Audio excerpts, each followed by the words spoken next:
We need to start a discourse, because when it comes to one of the top free agents in this year's UFA class, Alex Tuch definitely didn't do himself any favors over the previous 7 games. Buffalo fans, I know y'all might be ticked off at me because I'm the guy who was making all these videos about the Montreal Canadiens, and I cheered really loud when your team got eliminated.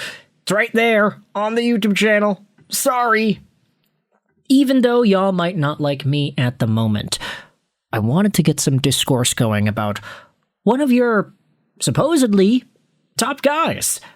Alex Tuch is 30 years old, 6'4", 218, a right-handed right-wing center, and a guy who is making $4.75 million till the end of this season. A contract that was given to him back in 2019, and a 7-year deal that started out with his time in the Vegas Golden Knights system. He had a near 80-point season once. He was around a point per game a few times here and there. But Alex Tuch wrapped up this season with 66 points in 79 games.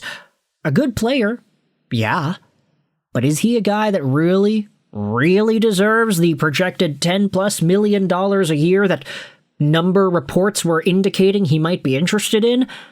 We had seen other wingers around the NHL really set the bar for dollar amounts in 2026-2027. We saw guys like Kirill Kaprizov, Adrian Kempe, Kyle Connor go out there and get 8+ digits. Was Alex Tuch going to be next?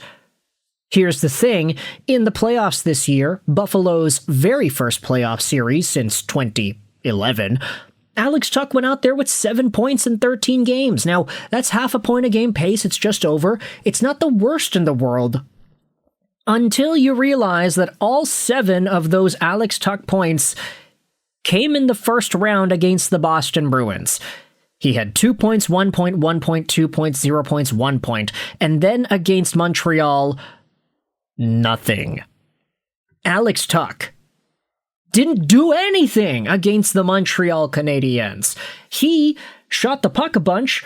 He had some minutes, 20+ minutes some nights here and there for a winger, for crying out loud. But this guy didn't do much. The Tuch-Thompson-Krebs line was effectively shut down.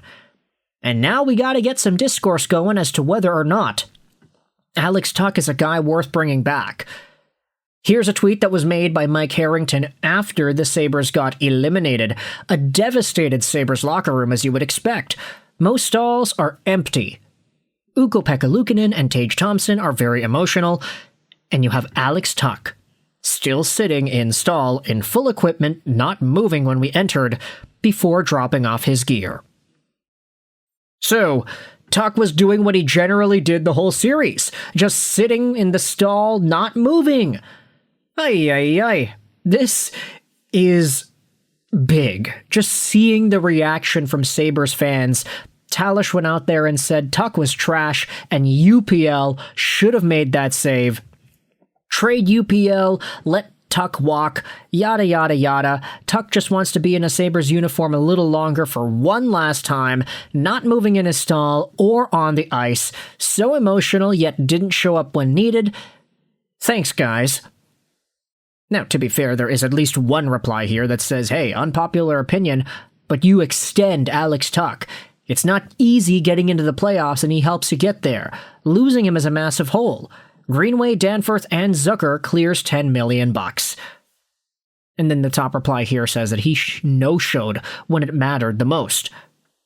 Producer Drew out of SDPN went out there and said, so you really want to pay Alex Tuch 0 points and -9 in 7 games versus Montreal?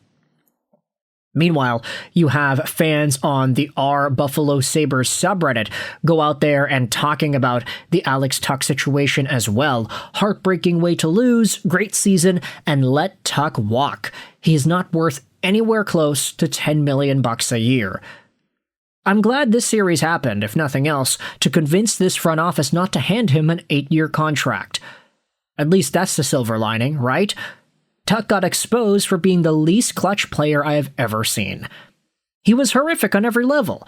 The only time he was close to useful this series was when he didn't have a stick and he was eating pucks to the face. Let him walk. Tuch was -9 this series.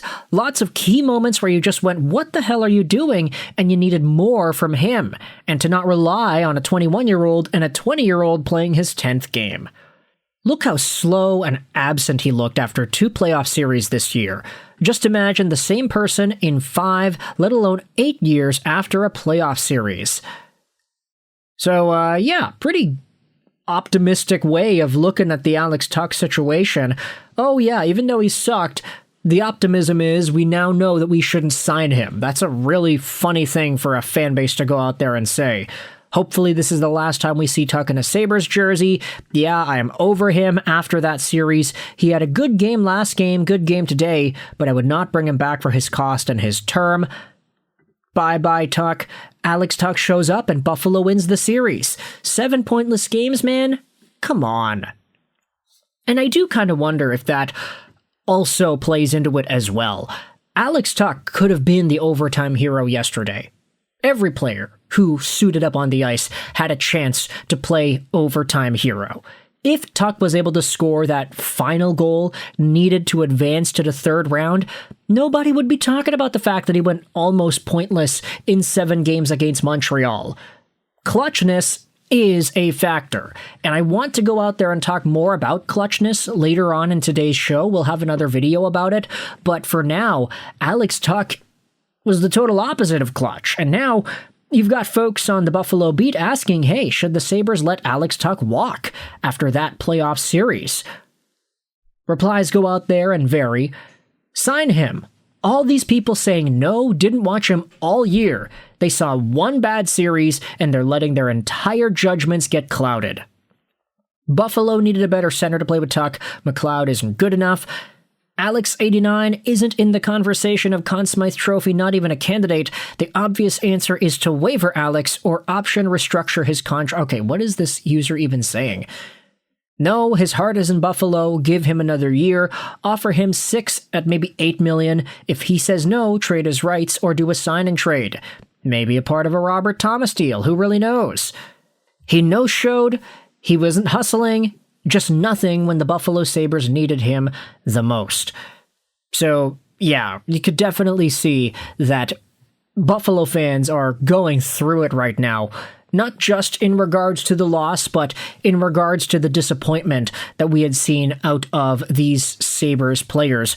I know Tage Thompson was catching a lot of flack, but then again, he was able to at least score somewhat in the series. That obviously helps his case a lot more than going pointless in 7 games. But hey, guess what? We did make a video earlier in this series as well. Post-game 5, actually, that's what it was. Talking about how Tage Thompson may have had a really detrimental performance against Montreal in that game 5. But hey, look at that. He came back and rebounded for 4 points in game number 6. A goal and 3 assists in 18 minutes. That's a guy who actually was able to capitalize on what's in front of him and convert on the chances that he had. Tuch just was not able to do that. Montreal shut him down, and I want you to let me know your thoughts in the comment section below. After seeing this 7-game series between Buffalo and the Habs, how do you feel about the Alex Tuch free agency situation as it pertains to the Buffalo Sabres? Let me know in the comments, do you think he's going to stick around? Is he going to go to another team? Does he get the 10+ million that he's been reported to asking for? Let me know in the comments, leave your opinions. I hope you enjoyed this video. Sign 9, and bye.